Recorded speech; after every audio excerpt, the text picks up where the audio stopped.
So talk me through the business model and how your different channels, and then we'll get on to the fundraise, which is not, there's no fun in fundraise, but you know what I mean? The business model, that's kind of my time to shine. Yeah. You know, Sarah is definitely our North Star, and she sets the whole vision for the business, but I try and make sure the commercials are in check. And from I'm like, we're going to pay the farmers this crazy high amount that is like not even a set. What's the price they name? How are we going to make this work? I'm like, okay, so now we need a whole new luxury division of our, you know. Yeah. Which is why actually, from the beginning, we put it in a very beautiful luxury packaging, because I never set out to make something inaccessible. I didn't want to have such an oil that people couldn't afford, but I knew at the beginning it was going to have to be expensive, and that the way we were going to pay farmers meant that it was going to be a premium oil. So I needed it to look uber luxury and kind of fit in a place like Selfridges in order to justify that cost. Yes, because it's in what the bottle is. So for me, it's the red and the blue. Yeah, They're just. The wine. I can't remember when I first saw the brand, but it was a couple of years ago. But it just, yeah. And then we put it in a burgundy wine bottle because people already have in their heads an established price point for what they're willing to pay for wine. Semiotics of wine. 100%. Yeah. So if you are going into a shop and you are preparing to spend 15 to 20 pounds on a bottle of wine, olive oil is, and most of ours are priced in that same range. Yeah. Of course, we'll have some that are more high-end and rare. That is a function of how little of those batches of oil that there are. But it was a very deliberate design decision to put it into a wine bottle first, because it also communicates that terroir, that a different grape will give you, Merlot will taste different than Cabernet Sauvignon. Same thing with Arbequina and a Piquol. We will have our extra virgin range, and we'll have our extra rare range, and we're looking at other ranges that can sit alongside those between more cooking everyday oils or flavored oils. We're looking at the whole olive oil category end to end. But then the club, the membership, is its own evolving, almost separate part of the business, because the behaviors of those people, those customers, it's also our best value. So whereas our extra rares can be, £35 per bottle, 40, some magnums go up to 100. The club, which is where you can get these refills every month through Letterbox, is £15 free shipping. So we're trying to make that the most accessible. And in that same pouch format, we can do right through the Letterbox. It is convenient. It's every month, different oil from a different producer. It's just like people have a coffee. Again, stealing good ideas from other people doing it. Coffee subscriptions have been doing this for a really long time, and yet nobody's done it in olive oil. Yeah. And we looked at even other subscriptions in olive oil. They're always, we'll send you 6 bottles every 6 months or something, But none of that convenience of the Letterbox format, which we think packaging innovation is a really big part of our story.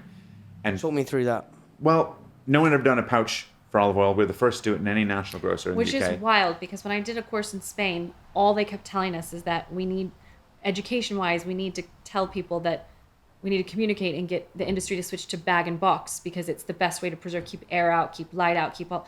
So they kept hammering. They do that in wine, don't they? They do it in wine, yeah. But no one wants to take the jump, because even winemakers will tell you, but people they want the glass bottle, they want that whole experience. So us putting in a pouch right away, I can't tell you, we still get messages all the time from other olive oil producers who find it fascinating that we attempted it. Format innovation. So I did interviewed with Giles Brooks the other week. Mm-hmm. Giles Brooks, who did Innocent, Vita Coco. Yeah. And we're doing a sub club with him next week, actually, in Islington. And he was telling a wonderful story about how Innocent were. They basically had their juice in a Tetra Pak. Mm-hmm. And it was their orange juice in a Tetra Pak, and it was doing well, but it wasn't what they thought it could be. And they basically put it into those plastic cartons with the lid that goes, the famous Innocent, mm-hmm. Yeah. And it's like, it's just changing that. Yeah. And the trajectory of their business changed overnight. And I think, as you say, it's like, it's kind of common sense is something that I think it's so easy to convolute building a brand. And it's just like, okay, what's working in another category? It's probably going to work in this category. And I think that the refills genius, have been done in other categories too. A refill, like, it's and like, yet, not done in olive oil. And People we're like, still are like, is this laundry soap? You know, if they just see it on its own in a Instagram story, like Yeah. it is a shocking, weird thing. So the different products you got the wine bottles, which are that channel goes into sort of retail. It's in Waitrose, in Selfridges, Ocado, Booths. Abel and Cole. Yeah. Next one is the pouches. Refills, which we were the first in when we launched in Waitrose. It was the first refill pouch for olive oil in any national grocer. Yeah. And what are they really- refilling it into again? into the bottles. Okay, yeah. Well, Yeah. that's actually interesting because we find that some people have Yeah. their own vessels, just like they have their own wine and or not wine, vinegar and oil. So they have like their own ceramic or something. Yes, my mum just bought my brother this kind of ostentatious, but kind of very colourful olive oil bottle. Well, we did a tasting. Are you guys going to go into that? Yeah. That's genius. There's going to be a whole range Yes. of That's so vessels good. that we're going to launch, Yes. but we're working on some of that stuff now. And but some people just actually pour from the pouch because which was never our it is intention. actually really nice to pour from. We have we designed designed it- it in such a way that you can. There's a little hook you can actually hold it to if you want to pour from the pouch. But Yeah. We did design it to be refilled into our bottles, and from Waitrose data, especially at the beginning, and we do see that that's what people tend to do: buy a bottle and then refill. And then you've got the two. They're next to each other on shelf. Yes. exactly, and so How did this you is wangle that one? sorry. Was that easy to sort of wangle, or was it? Cause No, but actually, it's been a bit of a double-edged sword. They love the idea to have the refills and the bottles in, and so every store they want to do both SKUs. And actually, it's actually been harder to expand our distribution because they only want to put both in together. to every store. They don't want stores that only have one or the other. So they're going to make room for 2 SKUs for us to get more stores. Okay, yes, yeah. So, But from Yeah, selling, because from the shopper's perspective, in terms of standing out on shelf, because the color, the red, sorry, and the blue, yeah. it just the shelf presence is so strong when you have those two. It's like a Well, and we were again inspired by wine labels. We looked a lot like natural wine labels, and we kind of canvassed wine shops and wine bars and took the design elements we really liked out of wine packaging to bring it into an olive oil design. yeah. And I think that makes it pretty easy to stand on a shelf because despite the fact that olive oil has been around for thousands of years, it feels like the brands haven't changed in thousands of years. There are now more and more brands are doing some exciting stuff, and it's great to see other people elevating the category alongside us. We're not trying to do it alone. We encourage other people to be more experimental. We saw one of the largest brands in the world at the Waitrose Food and Drink Festival doing olive oil margaritas, and we were like, bravo. yeah. Like cocktails and olive oil in it, like pushes the boundaries. It's great to break out of these traditional It was funny because tropes for olive oil. 2 years ago when we did the Waitrose Food and Drink show, there was all these other olive oil brands around us, and everyone was just giving people like samples on like a spoon or with like a little bit of bread to dip, and that's what we've just from the very beginning. I've wanted, our first serve was like olive oil on ice cream, which is what we served at the first Waitrose, or like in a martini. So we did the olive oil on ice cream. Like no bread, no salads. Yeah. Like that's like the internal rule. Like we don't talk about bread. So and I salads. think do you know Nina Parker? Oh yeah, Yeah, saucy. yeah, Yeah. So I interviewed her last week, and again, this is another thing I think. If you ask yourself the questions like sampling, I think that's the most cinematic, theatrical. If you get the right people doing it, obviously this doing your tastings. That is the best brand touch point. It's your first impression. But I think so many people, myself included, probably think, okay, we'll put it on a spoon or we'll put it on a stick. Yeah. I think if you just say to yourself, right, whatever sampling session we do, any brand listening to this is like, we're not allowed to use forks or sticks. or just don't do what's expected. Don't do what's expected. Your whole so what Nina does is because I used to do the White Mouse stuff when I was basically just a divvy giving it out on a stick, Yeah. right?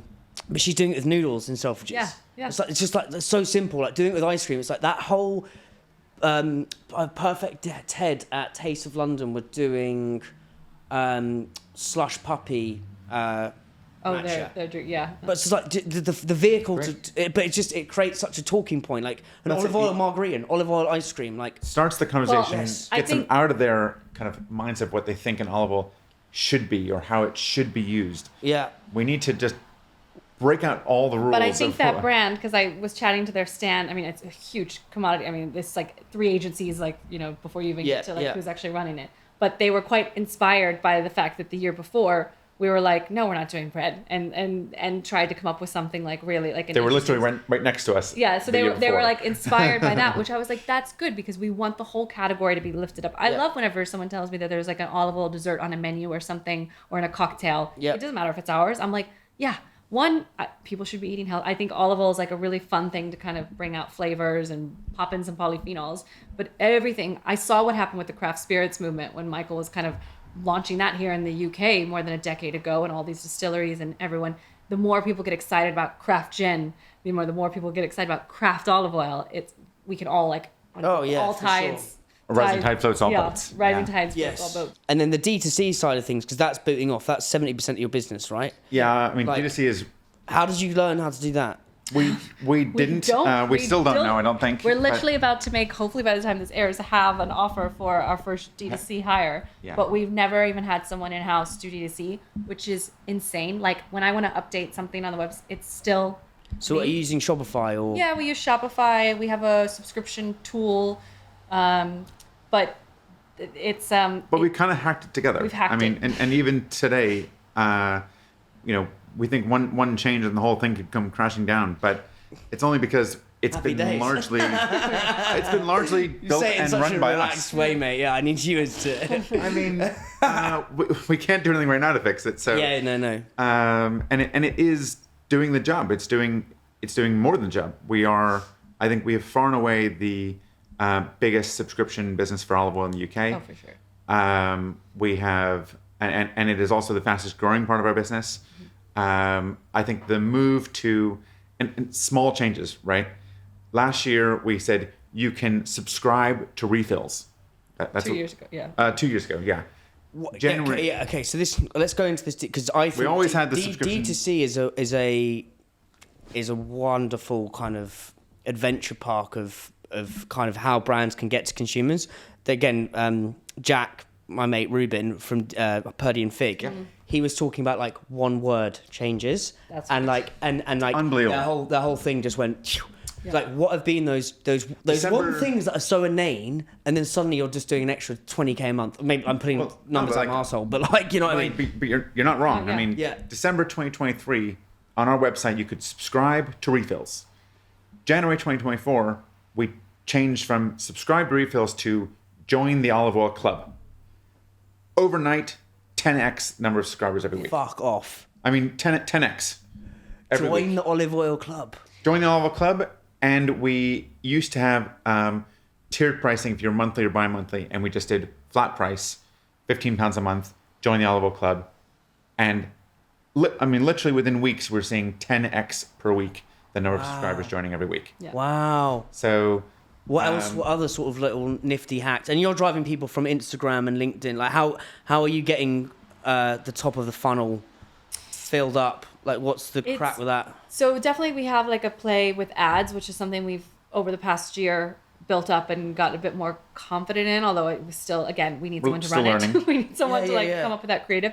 I think what has worked is we kind of stripped out, we just started taking organic content that worked and iterating that on for paid ads, and that really was where we saw a big leap, because a lot of agencies will works tell on you, social, will work in ads. Yeah. Like put it on social. High not performing. always, sometimes it's like an iteration, but So given it, like, tell me, like, what's been one ad that you've kind of worked on social that you've then used and it's booted off? So about meet the founders kind of ad, which is just this. I think if you have a D2C business, everyone will tell you the same thing. Like the behind the scenes or meet the founders, hear the story, is just like the richest ad, and iterating that 7 times over. We had an ad this year that I started it, which was like, I found an olive oil so good it made me quit my job. And that was the what's the thing? ADA, which is attention, interest, desire, action. Yeah. That framework, I think, is what Jack uses. Sure, yeah. So that attention, the grab it, the 3-second hook, is I found this olive that made me quit my job. Yeah. Wow. And so then that any other iterations of. And then you just kind of can mix that, because then do I tell a nutrition story? Yeah. Because they're super engaged on that. I mean, I had one that I shot. We were staying at a place in and we were renting an Airbnb in Paris, and I just shot a video trying to explain polyphenols because so many people, this was a year ago, people were like, what is this? And they were all curious. Or maybe it was like last winter. I just shoot this in like not even just a little quick organic Shot video. on an iPhone, Shot on quick my and iPhone, easy. explain polyphenols while I make a salad. Turn that into an ad. It was one of our best performing last, and Yeah. it wasn't meant to be anything. It was I think it's kind of like the Wild West of D2C in terms of cowboys and Indians, and like this is what Jack was saying. He was like, actually less professional the better. Yeah, and He was like literally we'd done the full shebang shoots and stuff, but actually sometimes it's just bosh. that's what I would see. Like we would do photo shoots and get all these beautiful photos that we would then put up in ads, and it just didn't translate the way me on with the phone walking around the groves and just being like, do you know what an early harvest is, and talking and putting that out there. So then that's how you get people in, and then what are some of the things, again, super tactical in terms of, so join the olive oil club. yeah, What other ways? and I think we've also now we have enough producers we work with now that we can actually do a different oil every month. I think that has got people to stay with us. That sets the Purdy and Fig model of going from you get the same spray every month to you get different scents. Now we're able to say, this is a discovery experience. Do you want to learn about olive oil like you've learned about wine and coffee? Come with us on this. Get a card about the producer. See how to pair it, a special recipe. Make it more of an experience than just like you're refilling. Espressos is sponsored by supply chain software gurus Unleashed. It talks to your e-com and accounting software. It's helped islands cut admin time in half, get granular clarity on your margins, know where your stock is, don't miss availability. Brands like Candy Kittens, Tiny Rebel, and Trip all use Unleashed, and so should you.